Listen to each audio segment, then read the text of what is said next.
As someone who grew up abroad and who is now a mom of four planning to move abroad, I can tell you that moving abroad could be one of the best things that you can do for your children. So, in today's video, I want to share 7 benefits of raising your children abroad. Number one is the benefit of potentially learning more languages.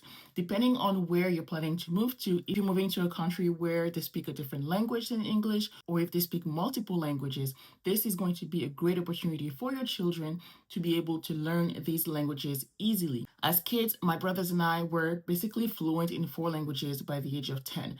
French was spoken at home, English at church, Spanish on television, and Arabic in the street. So there's no extra effort for a child to be able to learn a language. They just pick it up like that. And so it's going to be the same thing for you as well for your children. It's a little harder for adults to learn a new language once we're adults, right? So that's why I'm saying that this is really about the kids and the benefits for the children, because it's going to be a lot easier for your child to learn those languages and to interact with other kids and make friends at the playground, at school, and all of that. It's a lot easier for kids to do that than for adults. So number one is being able to learn more languages. And number two is related to that, and that is the ability to be more open to other cultures, to develop that sense of cross-cultural understanding, having friends with different backgrounds, different faiths, different type of family structure. That will allow your children to be exposed to different things and to be able to adapt better and to also be more tolerant and more accepting to other cultures. Not just as children, but even as adults, they tend to be less ignorant because they've been exposed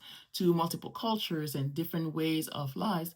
And so as adults, they are able to interact with more people without feeling like they have to be afraid of the other, right? And so that is definitely a great benefit if you choose to raise your child abroad. Number three, this is a huge financial benefit, is the ability to go to college abroad. If they learn a new language, or even if it's in English, it doesn't really matter. It's really the ability to choose to go to college abroad instead of going to college here in the US and getting into debt that they might never be able to repay and all of that, right? So being able to go to college abroad where college education might be very minimal or free in some instances as well. I graduated college with 3 degrees and 0 student loan debt because I did my undergrad abroad and my graduate school here in the US, but without using any kind of student loan because I didn't even know that that was available for me as an international student. So we used other methods, and I've actually written a book all about that. But my point is that you can get a very solid education abroad and still being able to come back here in the US for grad school, for example, if that's something that you want your child to do, if they want to do that. My undergraduate degree was easily transferable to the US here, and obviously it has to be an accredited school and all of that. But in most cases, your undergraduate degree or even your high school degree will be able to be easily transferred here in the US and be accepted and validated and all of that. That was the case for myself and my siblings with no issues at all. So allowing your kids to be able to go to college debt-free, not having that financial burden on them as soon as they graduate college is a huge, huge benefit. Number four is all about self-esteem. This is specifically for you if you are part of the minority here in the US and you go to a country where you're now part of the majority. Now you're not the one black kid in the classroom or the one black kid in the school or the neighborhood, or right, you are the person. You are Thomas, you are David, and you're not, oh, the black kid in the classroom, right? You're not just that token black friend, okay? And so for kids to be able to see themselves represented on TV, on billboards, on the street, everywhere they go, that does a lot for their self-esteem. So if you choose to go to a country where you are part of the majority, that could definitely be a bonus point for your child. Number five is all about safety. As a parent, you always have this in the back of your mind when you're sending your kids to school every morning. Obviously, you know exactly what I'm talking about. Data tells us that last year in 2025, that there were about 230 incidents related to weapons in school, whether they were shot or not shot inside of the school, and about 150 injuries or death related to guns inside of the school. So I'm not even talking about the ones that happen at the supermarket, in the neighbor's house, or at the park. None of those. These are just specifically in schools. And as of February 17, 2026, there's already been 6 school shootings. February 2026. I mean, we're just 2 months in the new year and there's already been six. And as a parent, you definitely understand how bad these numbers sound.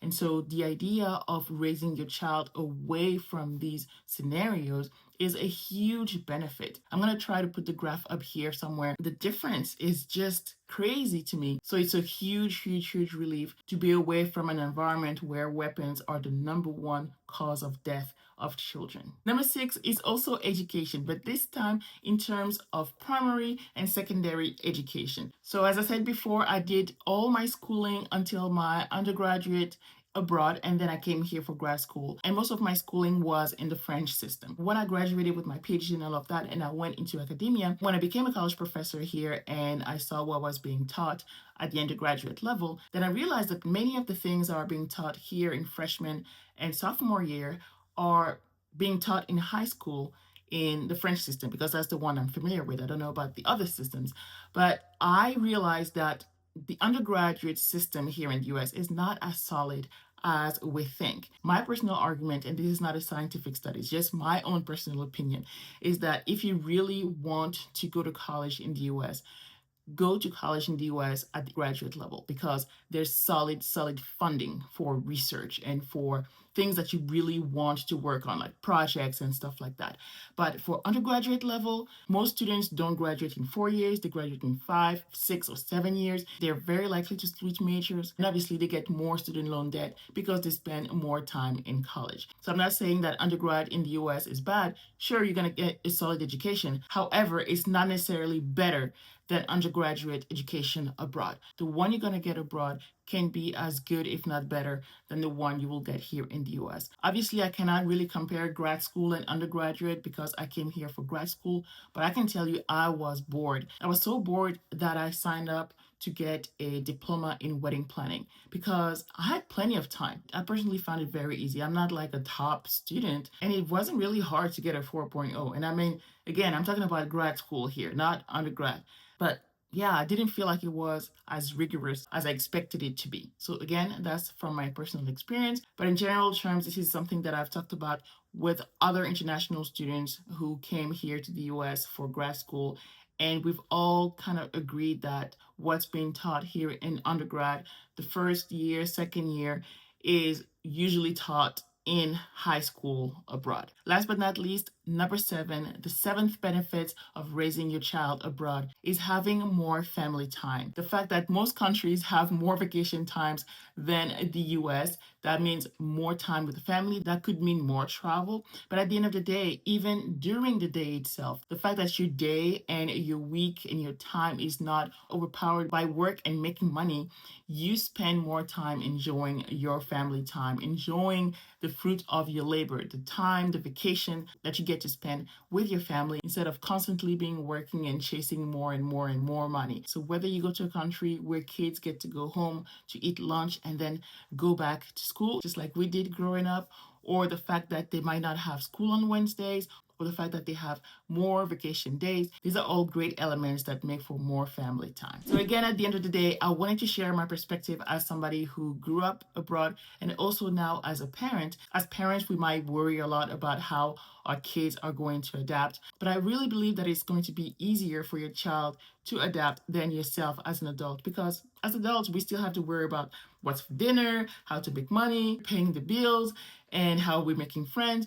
It can be a lot more challenging for an adult than for our children. The children will be fine. They'll play soccer with the neighbors down the street, even if they don't speak the same language, and they can still be best friends and have the happiest time. But for adults, that transition can be a little more frustrating. So at the end of the day, I wanted to encourage you to look at this opportunity for your children, what it can do for your children, not just for them right now, but also for their future as they grow up through their teenage years, college years, and even adult life. How living abroad for a few years can really shape their character and be a huge benefit for them. So again, don't worry about the kids, because more than likely, your kids will be fine. But if you have any questions about the process, or even if you have any worries about it, just let me know in the comments and I can give you some more advice on how to make that process smoother for you and your family. And after that, make sure you watch the next video right here. Till next time, bye.